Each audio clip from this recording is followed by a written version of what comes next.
Olá, seja muito bem-vindo a mais um vídeo do canal Um Engenheiro no RH. Nesse vídeo nós vamos tratar do tema metodologias de treinamento.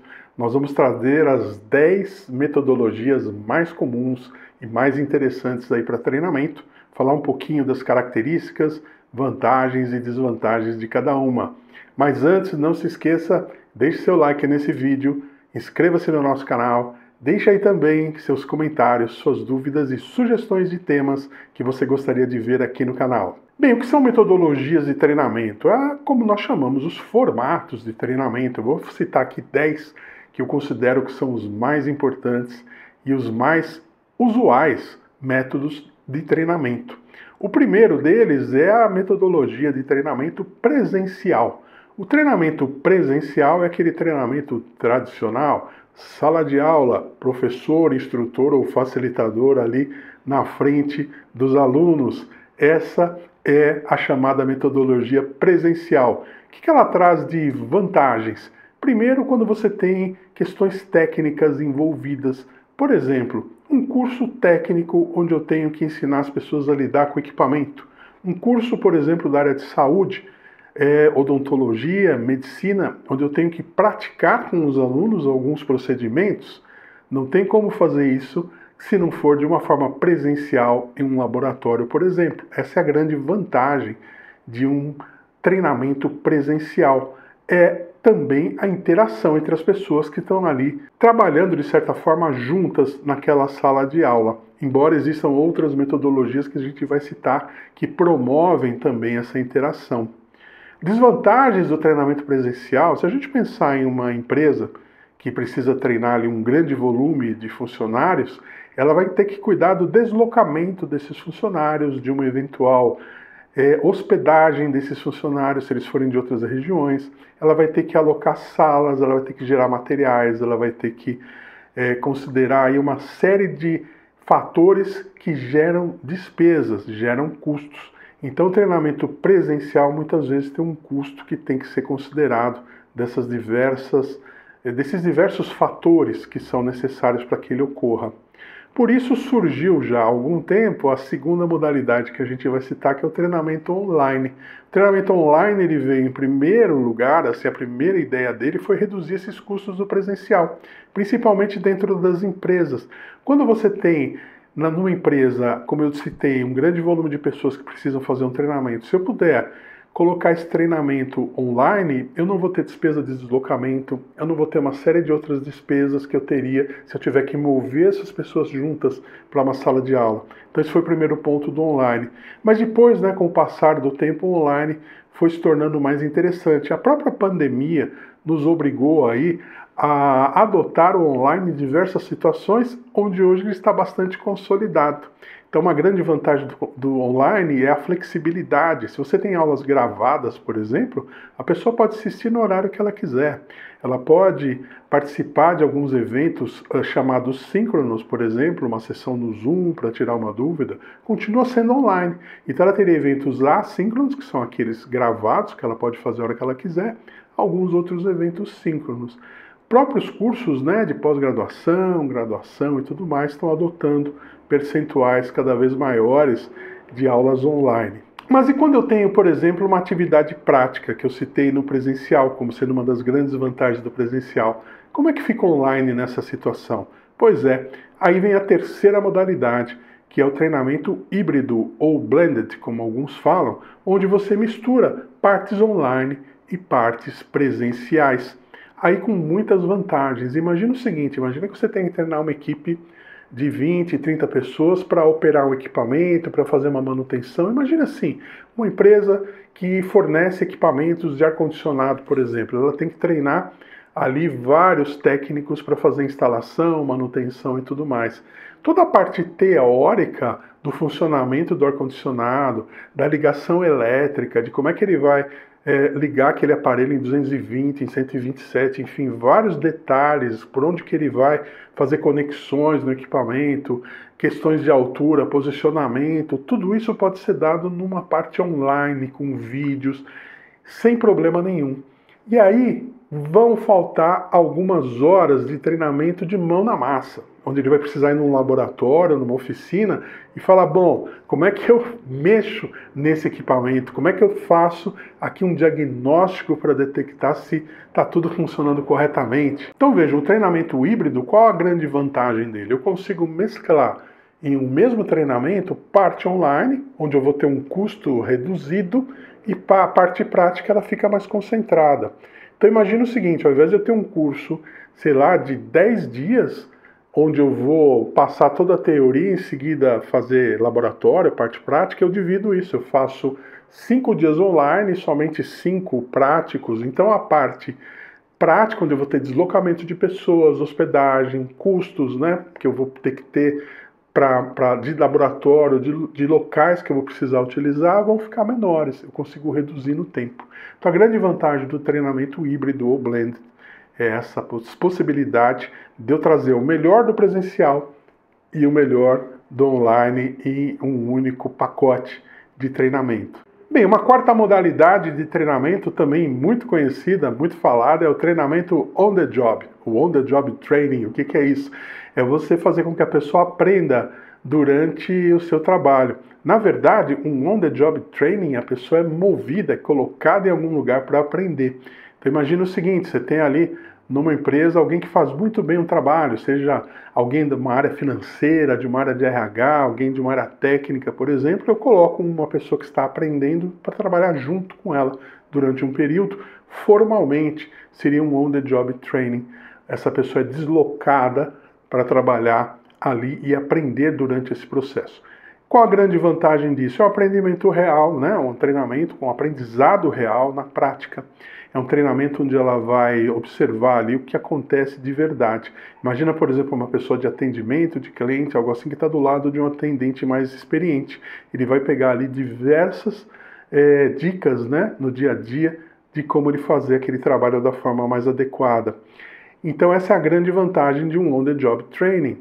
E também ele traz como vantagem a pessoa ver situações reais. Ela não está vendo uma simulação, nada disso. Uma desvantagem é talvez interrupções no trabalho, né? Quando eu coloco alguém para aprender do lado de um outro profissional, esse outro profissional vai ter que dedicar um certo tempo a essa pessoa que está aprendendo. Então eu posso ter interrupções no trabalho, essa seria uma desvantagem. Não confunda, né? Nós falamos aqui no modelo de aprendizado 70-20-10, onde o ideal é que a pessoa tenha 10% do seu aprendizado formalmente, 20% na interação com outras pessoas e 70% na prática. Quando eu falo do modelo 70-20-10, esse 70% é a pessoa trabalhando no seu local de trabalho. O on-the-job training, ele prevê um deslocamento dessa pessoa para formalmente, está dentro dos 10, ali de 70-20-10, aprender com outra pessoa na sua organização aquele tipo de trabalho. Uma quinta modalidade de treinamento que ganhou muita força com o treinamento online, com as plataformas de treinamento, são os jogos. O que são jogos instrucionais, assim são chamados os treinamentos em formato de jogo? É uma competição, é uma forma que eu desafio as pessoas a cumprirem certas tarefas onde elas vão aprender e elas vão ganhando algum ponto, vão ganhando algum reconhecimento, vão ganhando troféus, vão ganhando inclusive até prêmios físicos eventualmente. Você coloca um ranking ali onde as pessoas veem quem é o primeiro colocado naquele processo. Imagina uma campanha dentro de uma organização, uma campanha de vendas, onde eu tenho vários cursos sobre novos produtos e eu posso colocar toda aquela equipe de pessoas que precisa aprender isso dentro de um jogo que pode ser virtual. Eu posso ter partes desse jogo presencial, aí são modalidades que se misturam, mas a ideia do jogo o que é? Que eu faço que as pessoas, por um estímulo à competição, por um estímulo a ganhar pontos, por um estímulo a ganhar prêmios, elas se engajem. Então, a grande vantagem de um jogo instrucional, ou seja, de uma gamificação, a gente pode chamar assim, é o engajamento das pessoas, a motivação para as pessoas aprenderem por meio de uma competição saudável. Tem desvantagens? A principal desvantagem de uma gamificação é toda a implantação dela. Ela não é uma coisa barata, porque você criar um jogo, você tem que criar uma metodologia que ensine o que você precisa transmitir em formato de jogo. Você implementar isso, seja fisicamente ou seja virtualmente, também tem um custo. Então a principal desvantagem hoje de uma gamificação é o planejamento, o desenho e o custo da implantação dela. Mas ela traz grandes vantagens, como eu falei, no engajamento e motivação dos alunos. Um sexto formato seria a simulação. O que é a simulação? É o fato de eu poder fazer alguma coisa dentro de um treinamento simulando uma situação real. Não sei quantos de vocês aqui tiraram carta com aulas em simuladores. Houve uma época que a aula no simulador era obrigatória. Então as pessoas sentavam numa maquininha ali, que era na verdade quase um videogame, né? Que simulava algumas situações no trânsito, com o pedestre atravessando, semáforos ficando vermelho, carro freando na frente, para que ela pudesse ter as suas reações, né? E começar a entender a dinâmica do trânsito em um simulador antes dela sentar ali num carro de verdade. Simuladores são muito utilizados também para aviação e, enfim, e diversas situações. Mas é possível você fazer simulações também em treinamentos mais simples. Por exemplo, tem um treinamento de pessoas de uma área financeira que vão trabalhar, por exemplo, com aplicações, com reserva de dinheiro e tudo mais. Eu posso ter um ambiente simulado onde um facilitador, junto com essas pessoas, vai executando exercícios. Na área de tecnologia de informação, pessoal de desenvolvimento, o pessoal também que faz a manutenção de máquinas, faz o suporte, né, de sistemas, pode ter situações simuladas também de falhas para aprender a tomar as ações corretas. Então, simulações podem existir em diversos níveis. Eu posso ter uma simulação simples de um processo, onde as pessoas vão ali praticar alguma coisa antes de praticar na vida real. Eu posso ter um curso online que simule um sistema, por exemplo. Imagine o seguinte, você é um atendente de uma loja, onde você tem ali um sistema onde você cadastra o cliente, onde você faz pesquisa de produtos e tudo mais. Você pode ter um treinamento onde o sistema simula, né? O curso, na verdade, simula o sistema que você vai usar na vida real. Então você vai ter que cadastrar ali um cliente fictício, você vai ter que fazer busca por produtos, achar preços, achar descontos. Você vai aprender primeiro no treinamento em um simulador antes de fazer de verdade. A grande vantagem disso é exatamente a possibilidade da pessoa vivenciar, né, aquela situação antes de ir para o mundo real. E qual é a desvantagem disso? Dependendo do tipo de simulação, é muito cara, né? Eu citei aqui a questão de aviação, um simulador de voo não é algo barato, são poucas empresas que têm simuladores próprios para treinamento. Geralmente elas mandam os pilotos aí para locais, né, empresas que concentram essas máquinas aí para dar esses treinamentos. Esse é um exemplo. Outras situações, você vai ter ali talvez a questão de as pessoas terem que desempenhar um papel na simulação. E nem todo mundo se sente à vontade com isso. Então você pode ter uma certa frieza ali, né? Porque a gente entende como simulação também alguns cursos que são dados assim, por exemplo, eu vou treinar um vendedor aí de loja, de novo, né, falando de loja, um corretor, enfim, na situação em que um cliente, né, está resistente e tudo mais. Então, você naquele treinamento faz com que um aluno faça o papel do cliente nervoso, outro aluno faça o papel do cliente bonzinho, e um terceiro aluno vai ser ali fazendo o papel do vendedor. Nem sempre as pessoas se sentem à vontade para participar desse tipo de simulação. Então, muito cuidado com a aplicação da simulação, seja ela por sistemas, por máquinas ou nessas simulações de role-playing, ou seja, onde as pessoas desempenham um papel. A sétima modalidade são os workshops. Aqui eu faço uma distinção, né? O primeiro que a gente falou foi o curso presencial. O workshop não seria um curso presencial? E, de certa forma, sim. O que é um workshop? Eu vou trazer todo mundo para um determinado ambiente. Necessariamente não precisa ser presencial, posso fazer um workshop virtual também, mas a ideia de um workshop é onde as pessoas vão trabalhar juntas, onde eu vou ter grupos trabalhando para, por exemplo, gerar trabalhos durante esse curso. Então a ideia do workshop é que seja algo que tenha uma interatividade, um tempo de interatividade entre as pessoas muito maior do que um curso presencial. O curso presencial tradicional ele é mais expositivo, onde você tem ali um facilitador, professor, instrutor passando informações. Já num workshop a ideia é que as informações sejam passadas a grupos de pessoas que estão trabalhando nesse workshop e elas possam, a partir daí, desenvolver trabalhos, desenvolver alguma coisa e apresentar a todos. Ou seja, a ideia de um workshop é uma interação muito grande entre as pessoas. E aí essa é a vantagem do workshop, proporciona essa interação e a troca de experiências aí num grau bastante elevado. O workshop tem desvantagens? Tem. Se eu tiver que fazer presencial, tem todas as desvantagens que nós citamos ali dos cursos presenciais, ou seja, eu vou ter deslocamentos, custos com instalações, enfim. Mas tem um outro ponto muito interessante. Assuntos muito complexos não funcionam em workshop. Por quê? Porque a gente precisa de uma dinâmica. Eu preciso que seja passada uma missão para os grupos que vão trabalhar ali, esses grupos executem um trabalho em poucas, no máximo 1 hora e meia ali, e tragam para todo o conjunto de participantes ali de volta. Se eu estiver trabalhando com temas muito complexos, o workshop vai ficar algo muito longo e desgastante e não vai trazer os resultados esperados muitas vezes. Então, o tema do workshop é algo que tem que ser pensado com bastante cuidado antes de se decidir por esse formato. Uma oitava modalidade, que também se fala muito hoje, é o tal do microlearning. O que é o microlearning? É uma modalidade de curso online, mas com uma característica muito específica. Por que o nome micro, de pequeno? A ideia do microlearning é que você tenha a possibilidade ali de você trazer pílulas de conhecimento. Então, assuntos focados em vídeos ou peças de 2 minutos no máximo, 3 minutos no máximo, que são enviadas às pessoas via celular, enfim, via plataformas de educação. Você tem várias formas de fazer isso, para que elas atinjam um número grande de pessoas num tempo bastante curto. Isso é utilizado o quê? Lançamento de produtos, novos procedimentos, coisas que precisam chegar nas pontas com velocidade de uma forma rápida, em poucos dias. Imagina o seguinte, uma empresa aí de vendas, de uma operadora aí de telecomunicações, ela tem um plano, uma campanha que vai ser anunciada hoje à noite, no horário nobre na televisão. Olha, você agora compra tal equipamento, ganha tantas horas tal. Esses vendedores têm que estar preparados no dia seguinte, 8 horas da manhã, a hora que abrir a loja, eles têm que estar preparados para o cliente que vai chegar ali e falar: eu vi um anúncio ontem, e eu quero saber como funciona. Então, para esse tipo de coisa, são usadas essas peças rápidas, onde o vendedor vai ter a instrução rápida. Olha, a campanha é assim, funciona assim, você tem que fazer isso, dúvidas, você liga para tal número, enfim. Essa é a ideia.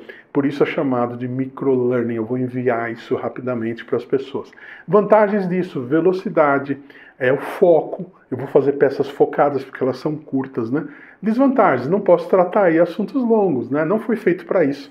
O objetivo dessa modalidade é tratar de assuntos pontuais que precisam ser disseminados muito rapidamente. Qual é uma nona modalidade que a gente pode colocar aqui como metodologias de treinamento?